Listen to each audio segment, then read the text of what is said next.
BT's Green Thumb, brought to you by St. Mary's Nursery, every Wednesday morning on Breakfast Television.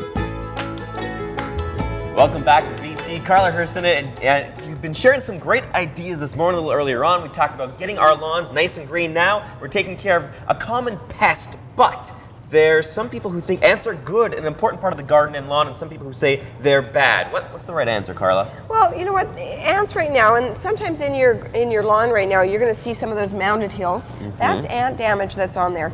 Ants, some people look at them and say, leave them alone. Some people look at them for the detriment. Because ants, if you look at them, they do burrowing.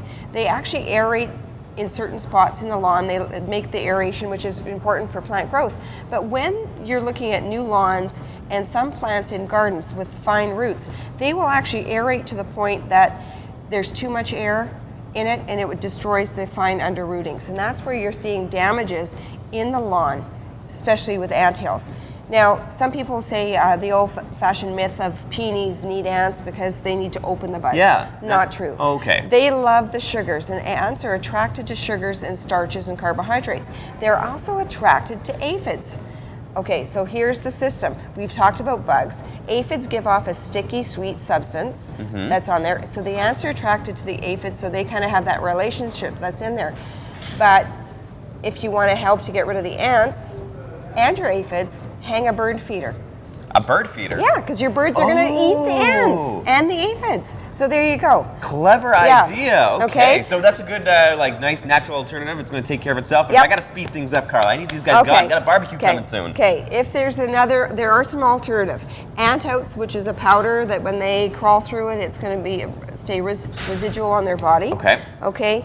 Home defense. It's a barrier type spray because I know at certain points, you're sitting on the front steps and there's ants crawling around, and all of a sudden you start seeing ants entering the home. You may want to do a spray around your perimeter of your entranceway, doorways, window framings, steps. It's a barrier to say out. Okay, clever. Now, we go into areas where it's the old-fashioned borax, bleaches and that kind of stuff. It's a borax-based insecticide that's targeted for ants. You can pour it in, you can put droplets that are into it. The same borax is used in a product like this, and these are little ant traps or ant baits. And if you read fine on here, just make sure there's a peanut butter warning on this one because we're attracting it to come and get some of the food that's from it, so it's going to cause them to eat it and then die. Gotcha. Insectagon is an organic property one. You're going to do a spraying and mountings, and a lot of these are targeted for ants. But again, if you look at this one, we're targeting for ants, but it also does little silverfish and bugs and a whole other spectrum of little bugs that are in it.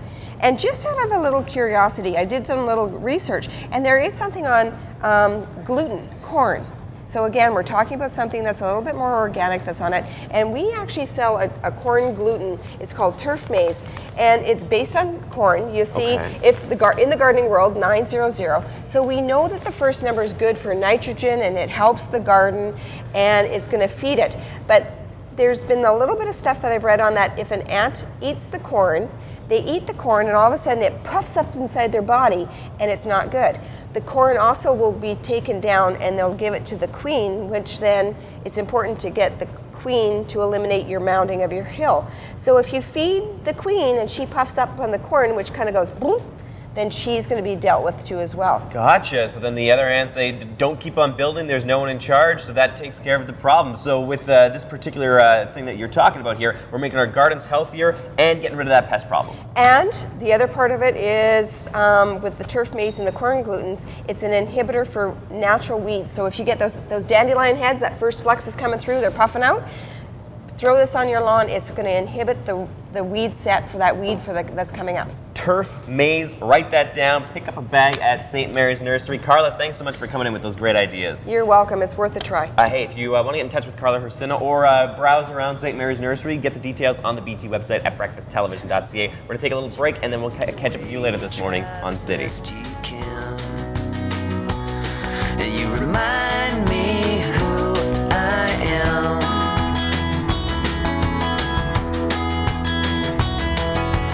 We could die just sitting here